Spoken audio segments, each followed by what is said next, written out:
Tiene un tema que es súper importante y que a veces lo hemos hablado acá respecto a la importancia de mandar a los niños, a las niñas al jardín, al colegio. Es una obligación, y considerando todo lo que está pasando hoy en nuestro país con tanta violencia, con tanto narcotráfico, tantos niños que se meten en la violencia, la delincuencia, y con tantos temas que a veces yo creo que siempre se los he dicho, que se tienen que tocar desde abajo. El respeto por la mujer, por ejemplo, la violencia, los temas sexuales, los temas financieros, que desde chico en este país se debieran de meter. Yo siempre les digo y les comento que desde jardín infantil, desde primero a segundo básico también hay que meterlo. Bueno, hay un estudio muy interesante de Fundación Familias, primero, que acaba de publicar este estudio que revela, que muestra una caída tremenda, crítica a la cobertura de prekinder y de kinder también. Tengo a Anne Trauff, es la directora ejecutiva de Fundación Familias, primero para conversar respecto a este tema. Anne, bienvenida, un gusto. Gracias por estar. A ver, ¿nos escucha? Ahí sí, ahora sí. Sí, muchas gracias por la invitación y sobre todo por relevar temas tan importantes y trascendentes como son la educación, la infancia, el futuro de Chile. Partamos por la mirada que tienen de este estudio. ¿Qué pudo revelar? Mira, la verdad es que esta información proviene desde el Ministerio de Educación y nosotros lo que hicimos fue ordenar, sistematizar un poco los datos. Y lo que dice es tremendamente preocupante, porque del universo de niños que hoy día existen con probabilidad de asistir de los 0 a 6 años a la educación parvularia, solamente el 50,2% efectivamente está matriculado. Aquí ni siquiera entramos a asistencia. Asistencia es un paso más allá. Wow. Entonces, si nos vamos a matrícula, tenemos el 50% de los niños que están matriculados y el otro 50% ¿dónde están? O sea, hablamos de la mitad. De la mitad. Bueno, ¿y qué razones hay? ¿Cuáles son las razones?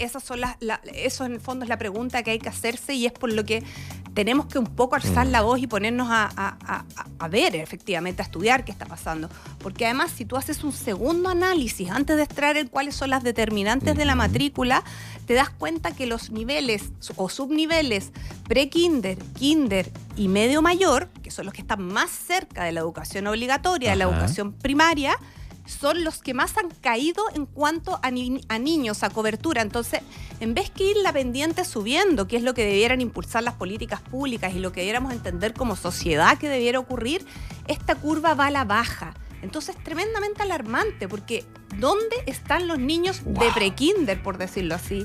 Entre 2023 y 2024, la cobertura, que son los niños, tú sacas la natalidad y tú dices, bueno, estos son los niños disponibles versus los matriculados, cayó en un 7,2%. O sea, hay 7,2% menos de niños que se están matriculando en la educación prekinder. Entonces, bueno, y luego vienen todas las causales, que eso es todo un análisis, un mundo entero. Déjame hacerte una pregunta antes de las causales, que son relevantes y me gustaría que las profundizara como especialista. Hablamos de distintas clases sociales acá. ¿Qué estamos hablando? ¿Dónde, en qué núcleo nos estamos metiendo? Sepu, es una excelente pregunta y qué bueno que me la hiciste porque no lo había dicho mucho. Si esto uno lo divide por quintiles, quintil más pobre y quintil más rico, ¿cómo se mueve esto entre el 20% más rico y el 20% más pobre?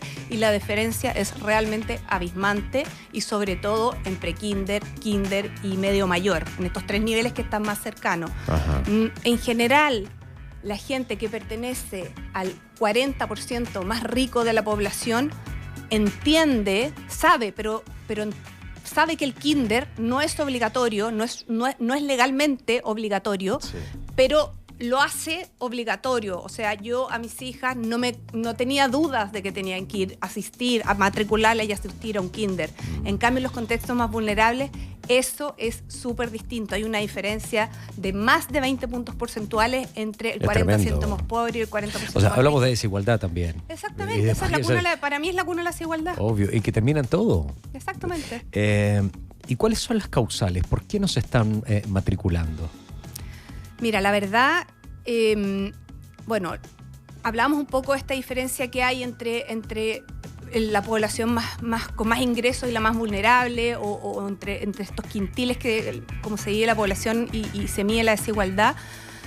Pero yo creo que hay que hacer un doble clic. Lo que te dice la encuesta CACEN, primero, que es la encuesta de caracterización nacional, social y económica, lo que te dice es que no los mandan los papás porque no lo consideran, uno, necesario, o dos, porque los cuidan mejor en la casa. Pero para mí esa es una respuesta demasiado genérica para un rango etario de 0 a 6 años. Si tú, además, esto lo complementas con una encuesta que hizo Acción Educar a 104 familias, en que entró a preguntarle, bueno, mamá, ¿qué está pasando?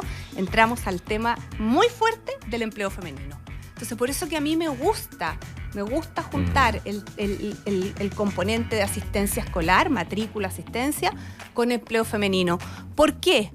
Porque las mamás que no están trabajando te dicen, ¿para qué los voy a mandar a estos niveles en que ellas consideran que les aporta poco, escaso valor a sus hijos, si yo en la casa los puedo cuidar?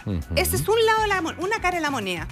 Pero por el otro lado de la cara de la moneda tienes a la mamá que sí trabaja, que sí sale adelante, que sí, pero te dice, es que no es compatible con mi jornada laboral. Claro. Entonces tienes un tema de flexibilidad laboral para la que sí trabaja y un tema de desempleo para la que no trabaja, que ambos factores son súper determinantes, son pilares determinantes de la matrícula. Ajá. Te diría que ese es un primer argumento que pesa fuerte en la decisión de matricular y asistencia. Cuando uno hace una mirada respecto a las consecuencias, ¿qué significa no mandar a un niño o una niña a kinder, a pre-kinder, al grado mayor? ¿Cuáles son las grandes consecuencias que tienen a largo plazo? Mira, si me preguntas a mí, yo soy bien... A mí, como te decía, me gusta que interactuemos con los conceptos de empleo femenino, también de cuidado y también educativo. Ajá. Yo creo que hay 3 pilares que analizar cuando uno habla de... matricular y mandar a los niños al nivel preescolar. El primero, que sin duda es el de los aprendizajes, el cognitivo, el social, emocional. Un niño que no asiste a educación parvularia está súper probado que es un niño que tiene más probabilidades de tener ausentismo crónico en el colegio, en los niveles obligatorios, tiene más probabilidad de desertar, ser un niño desertor, tiene más probabilidades de repitencia, tiene más probabilidades de que le vaya peor en el colegio. Entonces, es un predictor finalmente la educación parvularia de un mejor resultado académico, lo que después trasunta en que son personas que van a tener trabajo, van a ser pagadores de impuestos, van a perder su seguridad social, van a tener muchas más oportunidades. Por otro lado, y súper importante, los niveles parvularios también cumplen un rol de detección y denuncia de maltrato o de vulneraciones de derechos, que en su mayoría, y esto es algo que yo creo que mucha gente lo sabe, ocurren en la casa. Hay hay maltrato que ocurre en la familia, y con la pandemia los niños dejaron de asistir y se dejó de denunciar. Y hay estudios que así lo corroboran. Y por último, un tercer factor súper importante tiene que ver con la posibilidad de que una mujer se emplee, y empleándose una mujer aumentan los ingresos de la familia. Entonces es tremendamente importante que se genere el hábito, la rutina, la costumbre y la confianza de mandar a los niños a la educación preescolar. Tan romántica, conversando con Anne Traub, directora ejecutiva de Fundación Familias Primero, y estamos hablando también de las consecuencias, de las causas que ustedes escucharon, y tengo varias preguntas, Anne. ¿Te las puedo hacer de la gente? Por supuesto. Bueno, ¿qué pasa con los niños que aún no tienen matrícula? Sepu, me dicen. Mi hijo va en primero medio y no tiene matrícula, por ejemplo. He ido a todos lados, al Ministerio de Educación, al Departamento de Educación de Recoleta, al liceo, y no tengo solución. Tengo a mi hijo de 14 años en la casa, tiene TEA y ya está intranquilo, no tiene liceo. ¿Qué se puede hacer con eso? No, es una tremenda problemática. Yo creo que en estos últimos años, con el sistema de admisión escolar, también se ha profundizado mucho más el problema. Lo lamento mucho por la persona que te escribe, porque creo que está consagrado constitucionalmente el derecho a la educación. Entonces, esto no puede pasar, y debiera existir un mecanismo que le dé finalmente a cada uno de los chilenos la posibilidad de tener un cupo en educación. Sé que son más de 700 alumnos los que todavía estamos a mayo. Sí, claro, imagínate. Entonces no puede ser. No puede ser. Realmente es criticable y es indignante. Estoy de acuerdo. Yo mi hija la mandé al jardín, pero el momento de llegar a primero básico, me di cuenta que mi hija no sabía nada, en comparación con los niños que venían del preescolar, de ese mismo colegio. Mi hija no sabía nada. Fueron los 7 primeros meses de clases que estuve ahí encima para que ella lograra nivelarla. Lo logramos y mi hija salió primero leyendo de corrido, pero no gracias a haberla escolarizado desde una edad temprana. No sé en qué irá, pero puedo decirte que en la escuela Bambini de San Miguel, mi hija no aprendió absolutamente nada. ¿Cómo puede uno como papá o mamá saber qué tan bueno es el jardín en que estoy dejando a mi hijo o a mi hija? Un abrazo grande, Cami. ¿Ane? Un abrazo también para Cami. Dos cosas a Cami. Lo primero, efectivamente, la segunda de las causales que sale mucho en las entrevistas es la confianza con el establecimiento, el jardín infantil, etcétera, para como determinante de no mandar a los niños al jardín infantil o al colegio. Ajá. Ahora, lo que yo quiero aportar acá, sin que suene como a... Quiero hacerlo como recomendación. No esperemos a primero básico para saber cómo está yendo la trayectoria de aprendizaje de nuestros hijos. Tenemos que, nosotros, papás, al final del día, independiente del contexto que la vida nos ha puesto, somos los primeros educadores de nuestros hijos. Entonces, mi recomendación ahí es que les dediquemos, si se puede, a los niños, a nuestros hijos, todos los días, al menos 15, 20 minutos antes de dormirse, a bajar niveles, a mantener hábitos, a instalar rutinas, porque ese nivel de afectos que se genera los primeros 6 años de vida es trascendental para el desarrollo posterior. Ese nivel de apego que podemos lograr es la base de su desarrollo cognitivo. En el fondo aquí la Cami se dio cuenta y tomó las medidas y sacó adelante a su hija y la hizo leer y salió súper exitosa en primero básico y cumplió los objetivos académicos. Pero no esperemos primero básico, porque ella lo logró, pero quizás para otros niños ya primero básico es tarde. Nosotros tenemos que estar desde el día que nace. La estimulación temprana es trascendental, es clave. Y ahí es donde los papás cumplimos un rol fundamental que no hay nadie, pero absolutamente nadie que lo pueda sustituir por una razón, Sepu, porque los afectos vienen de al menos un adulto significativo y eso es lo que te va a permitir volar lo más lejos que tus sueños se lo propongan. Sepu, soy Cristi, soy educadora de párvulo y la encuesta, por muy general que sea, es la pobre opinión que existe en relación a la valoración que se le asigna a la educación parvularia. No somos cuidadoras, somos profesionales de la educación. Recién cuando cambie este concepto se podría iniciar un trabajo serio en donde lo que se haga día a día en el aula sea tan importante como las clases que se impartan en la universidad, guardando obviamente las proporciones y los objetivos en relación a la etapa evolutiva de los niños. Mira esta mirada. ¿Cachai? Tiene toda la razón. Ajá, ¿qué opinas? Es que ella está en lo cierto. Hoy día tenemos los presupuestos, la atención, la discusión puesta en educación superior.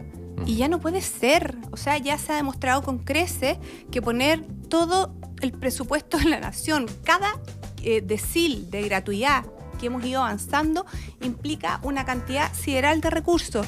Si pusiéramos los recursos en educación inicial, tal como lo dice, no me acuerdo el nombre, pero que tiene toda la razón, Cristi tiene razón. Si valoráramos la educación desde las políticas públicas, a nivel de Estado, a nivel parlamentario, a nivel de familia, tendríamos otro país. Si al final los 6 primeros años de vida son cuando se tejen todas las conexiones neuronales, es cuando se forma el cerebro y sobre todo cuando se forma la parte social, emocional, el autoestima, etcétera. Entonces, si queremos esto, arreglarlo con educación superior gratuita, bueno, la verdad es que estamos con la pirámide invertida. Hay mucha gente que te ha preguntado, tengo que terminar la entrevista, pero ya me voy, el programa termina. ¿Dónde la gente te puede escribir a ustedes para resolver estas dudas que tienen? Si nos quieren conocer, en familiasprimero.cl, y si nos quieren escribir para sumar a sus colegios, para sumar a sus comunidades, para sumar a sus madres a este desafío educativo, ahí está súper descrito todo lo que hacemos, escríbanme a contacto@familiasprimero.cl. Contestamos todos y cada uno de los emails. Bien, te pasaste, Ana, muchísimas gracias. Muchas gracias por recibirme y esperemos que el futuro de Chile sí tenga cabida. Muchísimas gracias, muchísimas gracias. 4 de la tarde con 54 minutos, ha sido un gusto. Gracias por la tremenda sintonía todos los días. Nos vemos mañana. Esto fue Alerta en Romántica. Este bloque fue una presentación de design, innovación y diseño al mejor precio. Escuchamos esta canción para el cierre y es un regalito que se lo vamos a dar después de las 5 de la tarde. Ahí le vamos a dar un temazo. Chao Carlita, chao Pau, gracias. Nos vemos mañana, gracias por todo. Se pasaron 4:55. Chao. 2 horas para estar alerta a lo que está pasando, a las noticias, a tus emociones.